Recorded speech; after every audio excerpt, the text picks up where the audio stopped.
Значи, првото прашање е поврзано со туристичката развојна зона во Љубаниште и Светинао, која што се планира да се гради. А прашањето, значи, конкретно е колку општина Охрид учествува во разговорите околу таа инвестиција. И исто второ подпрашање во врска со ова прашање е дали општина Охрид изработува своја подфизибилити студија. Значи, ако не учествува и не мора да учествува според Законот за туристички развојни зони, значи, ако не учествува во разговорите и во изработката на физибилити студијата во која што ќе се оценат ефектите од оваа инвестиција, значи, дали се изработува своја подфизибилити студија во која што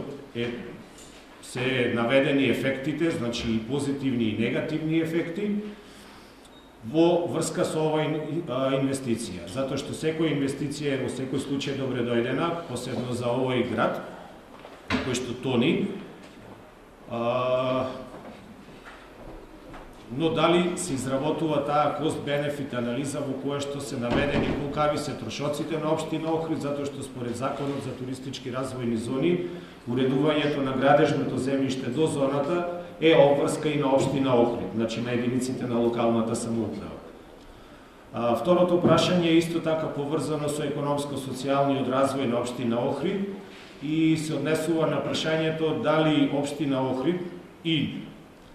секторите кои што се задолжени за тоа планираат да донесат конкретна програма со која што би се намалила миграцијата до општина Охрид,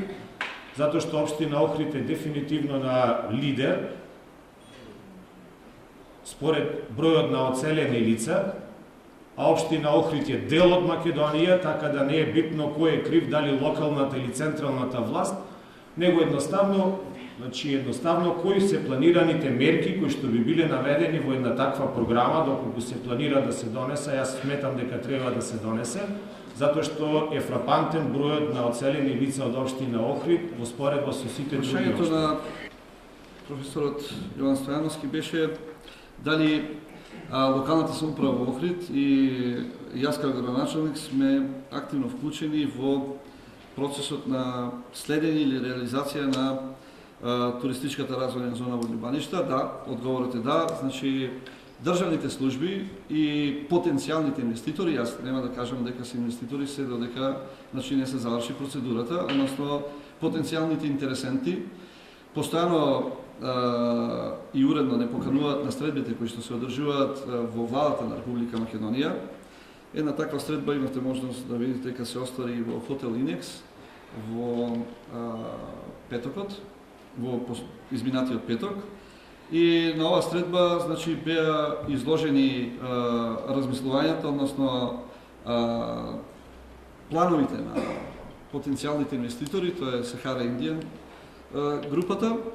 и секако она што представниците на владата на Република Македонија, кои што во чии што надлежности стои реализација на овој целокупен проект. Имавме можност да ги слушнеме двете страни, значи и владата на Република Македонија од една страна и инвеститорите од друга страна. Се запознавме со опфатот на зоната кој што има намера, односно она како што проектантското студија Аткинс има проектирано за Љубаниште. Се запознавме со динамиката со која што тие имаат намера да градат и што се имаат намера да градат. И секако со она што владата на Република Македонија, односно ресорните министерства и државните агенции го извести инвеститорот за постапките кои што треба да се преземат од наша страна, за да може конечно да се објави тендер. Значи, тоа не значи дека ако сега се преговара со потенцијален инвеститор кој покажал интерес да гради еден проект кој што по мене на прв поглед е доста грандиозен и кој што доколку ќе се реализира на начин кој ќе ги задоволи сите страни, значи вклучително и граѓаните на Охрид, значи со оглед на тоа што вашето прашање се однесуваше на интересот на Охрид, јас се надевам дека ќе ја промени судбината на Охрид. Меѓутоа не само на Охрид, туку и на Република Македонија. Значи се работи за проект кој што ќе чини повеќе стотици милиони евра, според инвеститорот над милиарда евра. Меѓутоа реков доколку се задоволат сите страни во реализација на овој проект. Значи, јас нема да давам судови избрзано, се додека не ги видиме на маса она што значи обврска на владата на Република Македонија, она што значи обврска на инвеститорот и нормално кажав, значи тоа е отворена постапка со јавен оглас кој што најпрво значи инвеститорот треба да го добие, односно да биде победник на тој јавен оглас, па после тоа да разговараме за евентуално реализација на тој грандиозен проект. Сигурно дека ние имаме проактивно учество и покрај тоа што немаме ингеренци во овој дел од преговорите да учествуваме како равноправни преговарачи, меѓутоа постојано го следиме, го мониторираме процесот, добиваме информации, бараме информации и од едната и од другата страна за тоа докаде се подготовките за реализација на еден ваков проект, односно докаде стигнале преговорите, и во таа насока сигурно дека ги даваме нашите насоки, нашите размислувања кои се рефлексија на она што во овој момент го размислуваме или пишана програма, со која што ќе дадеме придонес во напорите на заедницата да се спречи овој тренд. Јас се сложувам со вас, вашата констатација е апсолутно точна, дека Охрид е, според мои статистички податоци кои ги добив во последниот месец, Охрид е општина која што според бројот на жители е меѓу општините во Република Македонија со најголем број на иселени лица во последните 10 години. И секако дека тоа е нешто проблем кој што треба на сите нас да не загрижува и општествената одговорност на сите нас, без разлика во кој дел од градење на заедница да сме инволвирани, е голема и се сложувам со вас дека треба да се донесе план со конкретни мерки за спречување на овој растечки тренд на иселување на лица од општина Охрид. Меѓутоа, во мојата програма со која настапив на изборите, која уствари и програма за работа на локалната самоуправа,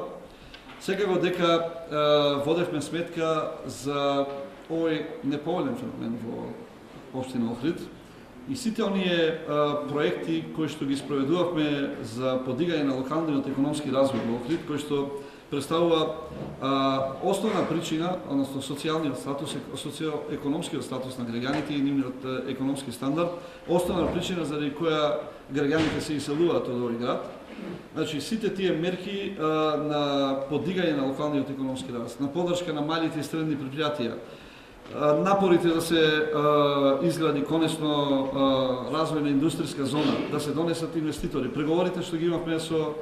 безброј инвеститори во овој период се насочени токму кон подигање на овој локален економски раст. Сите оние активности кои што ние ги преземаме во делот на развој на туризмот се насочени токму во таа насока да го зголемиме стандардот на локалното население овде и на тој начин мислам дека тоа е основната мерка која што ние можеме да нанесеме за да го спречиме трендот на иселување на нашите граѓани од општина Охрид. Јас доколку од ваша страна или од страна на советничкото мнозинство во иднина пристигне конкретен предлог за изработка на програма за спречување на